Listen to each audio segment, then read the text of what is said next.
अभी एक और टॉपिक है जो हमारे लिए बहुत इंपॉर्टेंट है, that is about weighing machine. इससे रिलेटेड न्यूमेरिकल्स बहुत फ्रिक्वेंटली हमसे पूछा जाता है, तो हम सीखते हैं कि ये वेइंग मशीन का न्यूमेरिकल्स हम करेंगे कैसे। सबसे पहले तो ये वेइंग मशीन करता क्या है, क्या काम करेगा ये किसी भी बॉडी के वेट को मेजर करेगा। मान लो हम इस वेइंग मशीन के ऊपर खड़े हैं, इस वेइंग मशीन के ऊपर हम खड़े हैं, तो ये हमारा जो वेट मेजर करेगा ये किस टर्म्स में करेगा पहले ये समझते हैं। हम इसके ऊपर खड़े हैं तो ये वेइंग मशीन हमारा जो वेट मेजर करता है, यहां मैं लिख देता हूं 8, मतलब the weighing machine measures weight in the terms of normal contact force.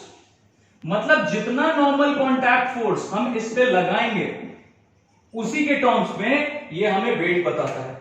Generally हमारे दिमाग में ये रहता है कि वेट मतलब क्या, m इंटू जी। वो भी सही है, बट वो सिर्फ तब होगा जब हम इक्विलिब्रियम में, मतलब हम रेस्ट पे हैं। अब मान लो हम अगर किसी लिफ्ट के अंदर है और वो लिफ्ट ऊपर जा रहा है या नीचे आ रहा है, तब हमारा वेट जो होगा वो m इंटू जी के इक्वल्स नहीं होगा। हमारा वेट बढ़ सकता है या कम हो सकता है, खैर वो भी हम देखेंगे। तो सबसे पहली बात ये कि ये जो वेइंग मशीन है हमारा, ये वेइंग मशीन ये हमारा वेट मेजर करेगा किसके टर्म्स में, इन the terms of normal contact force. मतलब हम इस पे जितना normal contact force downward direction में लगा रहे हैं या ये हम पे अपवर्ड डायरेक्शन में नॉर्मल कॉन्टैक्ट फोर्स जितना लगा रहा है, उसी के टर्म्स में हमें वेट पता चलता है। That's it. अब यहां पे लिख लेते हैं वेट किसके टर्म्स में हमें पता चलता है। ये वेइंग मशीन हमें वेट किसी बॉडी का किसके टर्म्स में बताता है, नॉर्मल कॉन्टैक्ट फोर्स के टर्म्स में। अब बच्चों ये बहुत बार हम ये कर चुके हैं कि नॉर्मल कॉन्टैक्ट फोर्स किसके इक्वल है, m इंटू जी के इक्वल्स। जरा समझना, मान लो ये हमारा वेइंग मशीन, इसके ऊपर ये इसे हम एफबीडी जरा बना लेते हैं। ये हमारा जो पर्सन है इसको एक पॉइंट से रिप्रेजेंट करो, तो इस पे कौन से दो फोर्स एक्ट करेंगे। पहला फोर्स ये हमारा लगा रहा है, पहला फोर्स कौन लगा रहा है, ये हमारा वेइंग मशीन इस बॉडी पे, इस आदमी पे अपवर्ड डायरेक्शन में नॉर्मल कॉन्टैक्ट फोर्स लगा रहा है, समझना। तो ये वेइंग मशीन इस बॉय पे, इस आदमी पे अपवर्ड डायरेक्शन में नॉर्मल कॉन्टैक्ट फोर्स लगा, और दूसरा फोर्स इस पे कौन लगा रहा है, अर्थ ऑब्वियसली। मान लो इस बॉय का मास अगर m है तो अर्थ इस बॉय पे कितना फोर्स लगा रहा है, force due to gravity, m into g. तो अगर ये सिस्टम हमारा रेस्ट पे है, मतलब ये लड़का अगर यहीं कहीं है, ना ऊपर जा रहा है ना नीचे आ रहा है, तो n और mg दोनों एक दूसरे को बैलेंस कर रहे होंगे, Newton's first law of motion. मतलब रिजल्टेंट फोर्स अगर जीरो है तो इस बॉय का एक्सेलरेशन भी जीरो होगा, ना ये ऊपर जाएगा ना नीचे आएगा। मतलब n is equal to mg सिर्फ किस केस में होगा, जब ये जिस फ्रेम में है, मान लो ये जिस लिफ्ट में है, जिस एलिवेटर में, वो एलिवेटर अगर रेस्ट पे है, ना ऊपर जा रहा है ना नीचे आ रहा है, सिर्फ उस केस में W वेट, ये वेइंग मशीन हमारा वेट किसके टर्म्स में बताया, n के टर्म्स में, और ये n नॉर्मल कॉन्टैक्ट फोर्स किसके इक्वल है, m इंटू जी। ये सिर्फ कब होगा, जब हमारा एलिवेटर रेस्ट पे। मान लो यहां हम एलिवेटर बना लेते हैं, ये हमारा एलिवेटर, एलिवेटर के अंदर सरफेस पे हमने ये रखा है वेइंग मशीन, और इस पे ये लड़का खड़ा है। अब हम यहां पे बना लेते हैं, ये लड़का यहां पे खड़ा है, इसका, ये लड़के पे दो फोर्सेस एक्ट कर रहे हैं, एक ये वेइंग मशीन लगा है नॉर्मल कॉन्टैक्ट फोर्स, और दूसरा ये लगा है। और ये लड़का भी नॉर्मल कॉन्टैक्ट फोर्स लगा है किस पे, Newton's third law of motion के अकॉर्डिंग। ये वेइंग मशीन अगर इस पे नॉर्मल कॉन्टैक्ट फोर्स ऊपर लगा रहा है, तो ये बॉय भी, ये लड़का भी इस वेइंग मशीन पे डाउनवर्ड डायरेक्शन में नॉर्मल कॉन्टैक्ट फोर्स लगा है, जिसका की मैग्नीट्यूड कितना होगा, n के इक्वल होगा। तो ये n इक्वल्स टू mg, मतलब वेट हमारा mg होगा सिर्फ कब, जब ये एलिवेटर हमारा रेस्ट पे है। तो इसे बोलते हैं बच्चों, इसे मैं इंडिकेट कर दे रहा हूं, ये हमारा ट्रू वेट है, ट्रू वेट या रियल वेट हम इसे बोल सकते हैं। कब होगा ये, वेइंग मशीन वेट किसके टर्म्स में बता रहा है, नॉर्मल कॉन्टैक्ट फोर्स के टर्म्स में, और ये नॉर्मल कॉन्टैक्ट फोर्स किसके इक्वल है, mg के इक्वल, सिर्फ कब, जब ये एलिवेटर हमारा रेस्ट पे है तब। इसे हम बोलते हैं ट्रू वेट। बट सोचो अगर ये ऊपर जाने लगा या नीचे आने लगा, तब जो हमारा वेट है इस लड़के का, यहां लिख लेते हैं, ये जो वेट है हमारा, ये नॉर्मल रिएक्शन फोर्स से ही पता चलेगा, और ये mg के इक्वल नहीं होगा। ये बढ़ भी सकता है, mg से ज्यादा भी हो सकता है वेट, या mg से कम भी हो सकता है। इससे रिलेटेड अभी एक न्यूमेरिकल डिस्कस करेंगे तो बिल्कुल और भी क्लियर हो जाएगा। क्या देखा हमने इसमें कि अगर एलिवेटर रेस्ट पे था, तब तो वेट, वेइंग मशीन वेट कितना बताएगा, नॉर्मल रिएक्शन फोर्स के इक्वल, और ये नॉर्मल रिएक्शन फोर्स किसके इक्वल होगा, m इंटू जी के equal. That is our true weight, जब ये एलिवेटर रेस्ट पे है तब। अगर ये एलिवेटर रेस्ट पे नहीं है, मान लो अगर ये एलिवेटर हमारा ऊपर जा रहा है किसी एक एक्सेलरेशन से या नीचे आ रहा है किसी एक्सेलरेशन से, तो फिर हमारा वेइंग मशीन जो वेट बताएगा वो तभी नॉर्मल कॉन्टैक्ट फोर्स के टर्म्स में बताएगा, बट वो m इंटू जी के इक्वल्स नहीं होगा। कितना होगा वो अभी हम एग्जांपल लेते हैं, उससे और क्लियर हो जाएगा। अब ये न्यूमेरिकल हमारे पास क्या है, ये हमने एक एलिवेटर लिया है, यहां मार्क कर लेते हैं, ये हमारा क्या है, एलिवेटर लिफ्ट है। इसके एलिवेटर के फ्लोर पे सरफेस पे एक वेइंग मशीन ये हमने रखा है, ये हमारा वेइंग मशीन, और इस वेइंग मशीन के ऊपर एक आदमी खड़ा है, एक पर्सन इसके ऊपर खड़ा है। क्या कंडीशन हमारे पास गिवन है, पहले हमें बताया गया, एक क्वेश्चन हमारे पास गिवन है कि initially it goes up with constant acceleration. पहले इनिशियली ये क्या होता है, ये ऊपर की डायरेक्शन में मूव कर रहा है विद अ कांस्टेंट एक्सेलरेशन। मान लेते हैं इसका एक्सेलरेशन एक ऊपर की डायरेक्शन में। फिर जब ये मान लेते हैं ये सबसे जहां उसे पहुंचना हो, चौथे पांचवे फ्लोर पे कहीं पे भी, वहां तक पहुंच गया, फिर उसके बाद किसी को नीचे आना है तो लिफ्ट नीचे आने लगा, so then it goes down, अब वो नीचे आने लगा with some acceleration, with same acceleration. तो पहले ऊपर जाते वक्त इसका एक्सेलरेशन अगर a था तो नीचे आते वक्त भी इसका एक्सेलरेशन a ही है। क्या क्या गिवन है हमारे पास, इस पर्सन का मैक्सिमम वेट जो रिकॉर्ड हुआ वो था 72 न्यूटन, और जो मिनिमम वेट इसका रिकॉर्ड हुआ वो था 60 न्यूटन। ठीक, तो हमें फाइंड क्या करना है, वी हैव टू फाइंड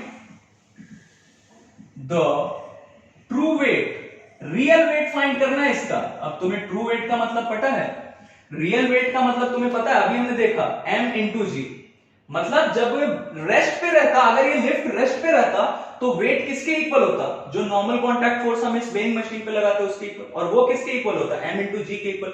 तो हमें m इंटू जी का वैल्यू पता करना है, बहुत सिंपल, देखते हैं। तो हम पहले ये कंडीशन ले लेते हैं, जब ये लिफ्ट ऊपर जा रहा था तब का कंडीशन लेते हैं, क्या होगा जरा देखो तो, इसका एफबीडी बनाते हैं। तो ये पर्सन जब ये ऊपर जा रहा था लिफ्ट, तो ये पर्सन पे कौन कौन सा फोर्स लग रहा होगा, पहला फोर्स तो इस पे लगा रहा है अर्थ, m इंटू जी, अभी हम m इंटू जी नहीं लिखते हैं, मास इसका मान लो m है, तो m इंटू जी फोर्स इस पे कौन लगाएगा, ये पर्सन को हमने सिस्टम माना है, तो ये पर्सन को एक पॉइंट से रिप्रेजेंट किया और एफबीडी बना रहे हैं। तो इस पर्सन पे पहला फोर्स कौन लगा रहा है, अर्थ लगा रहा है m इंटू जी। दूसरा फोर्स कौन लगाएगा बच्चों, ऑब्वियसली ये वेइंग मशीन लगाएगा, वेइंग मशीन के साथ ये पर्सन कांटेक्ट में, तो वेइंग मशीन इस पे अपवर्ड डायरेक्शन में नॉर्मल कांटेक्ट फोर्स लगाएगा, तो ये अपवर्ड डायरेक्शन में इस पे लगाया नॉर्मल कांटेक्ट फोर्स। बस यही दो फोर्सेस हैं। तो ये जा रहा है ऊपर, ये पर्सन जा रहा है ऊपर के डायरेक्शन में, तो हमें पता है कि जिस डायरेक्शन में एक्सेलरेशन है उसको पॉजिटिव एक्स एक्सिस लेंगे, तो ऊपर के डायरेक्शन का फोर्स पॉजिटिव और नीचे के डायरेक्शन का फोर्स नेगेटिव, तो ये क्या हो जाएगा, n माइनस m इंटू जी।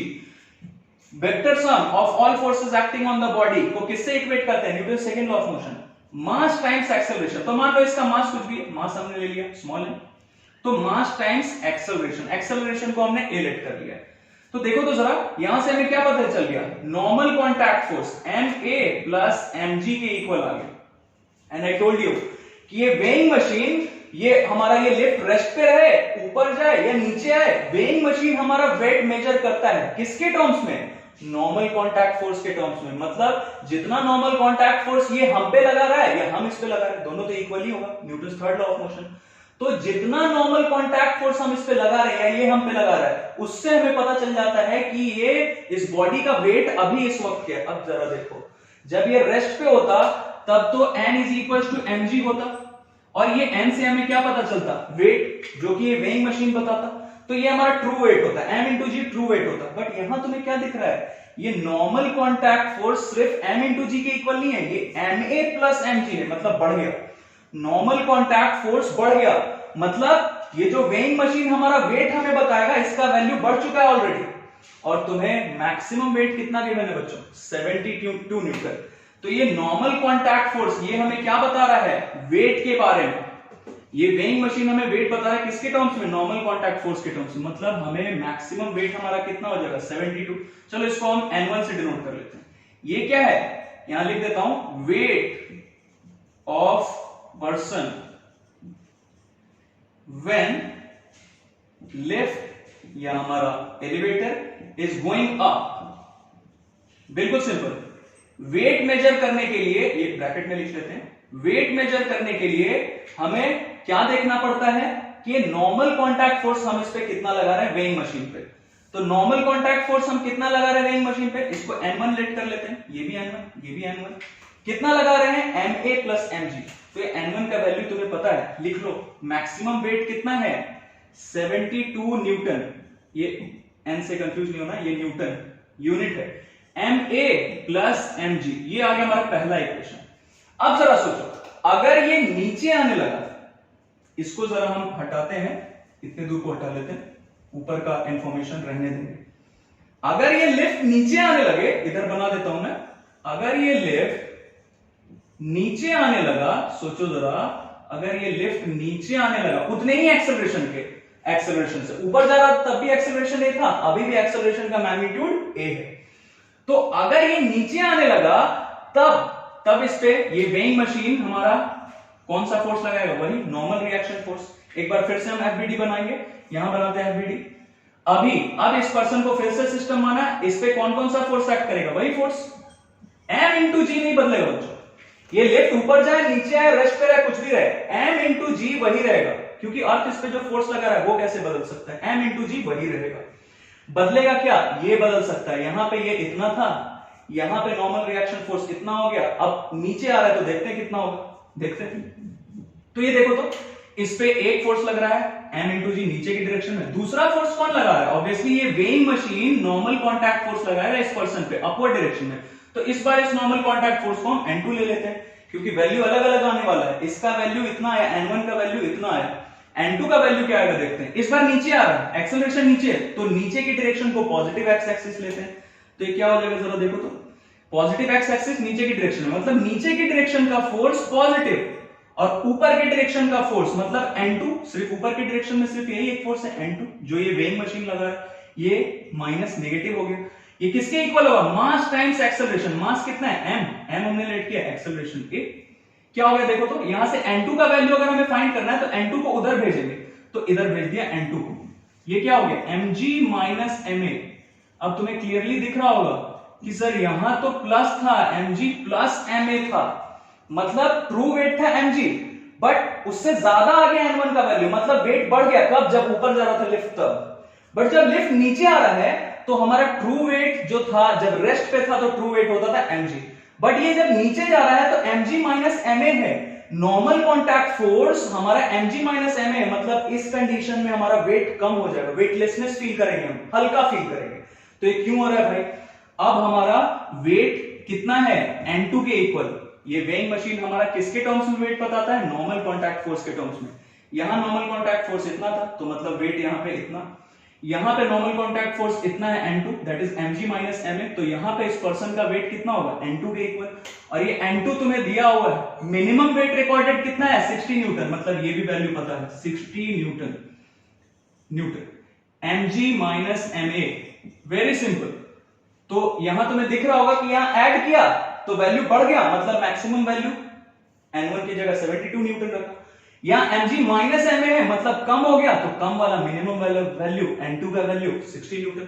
अब जरा दोनों को ऐड करो, तो इन दोनों को अगर हम ऐड करें, इक्वेशन 1 और इक्वेशन 2 दोनों को ऐड करो तो क्या होगा, 72 प्लस 60 न्यूटन कितना हो गया 132 न्यूटन। हम 1 और 2 दोनों को ऐड कर रहे हैं, तो 1 और 2 दोनों इक्वेशंस को ऐड करो, 72 प्लस 60 न्यूटन 132 न्यूटन, थोड़ा नीचे लिखते हैं 132 न्यूटन, और इधर वाले को ऐड करो, ये तुम्हें दिख रहा है ma और ये minus ma, plus ma minus ma, ये तो हट गया, कैंसिल हो गया, बचा क्या mg प्लस mg, मतलब ट्वाइस mg।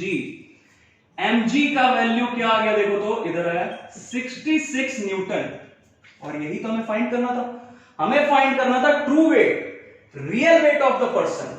ये ऊपर नीचे जाने से हमें मतलब नहीं था, हमें पता करना था ट्रू वेट, और ट्रू वेट कब होता, जब ये एलिवेटर हमारा रेस्ट पे होता तब। तो अगर ये रेस्ट पे है एलिवेटर, रुक गया मान लो जाके कहीं पे, तो इसका ट्रू वेट हमें पता चल गया। नॉर्मल कॉन्टैक्ट फोर्स उस समय कितना हो जाएगा जब ये लिफ्ट रेस्ट पे आ जाएगा, तो सिर्फ m इंटू जी के इक्वल, और यही m इंटू जी हमारा क्या है, रियल वेट, तो हमारा रियल वेट आ गया, दैट्स इट। तो it was about the Newton's third law of motion. I hope कि ये जो भी हमने एग्जांपल्स लिया और ये जो हमने टॉपिक डिस्कस किया वेइंग मशीन का, ये बहुत इंपॉर्टेंट है, हर जगह तुमसे बोर्ड्स में या कॉम्पिटिटिव एग्जाम्स में भी पूछा जाता है बार बार। तो आई थिंक कि ये सारा तुम्हारा कॉन्सेप्ट बिल्कुल क्लियर होगा।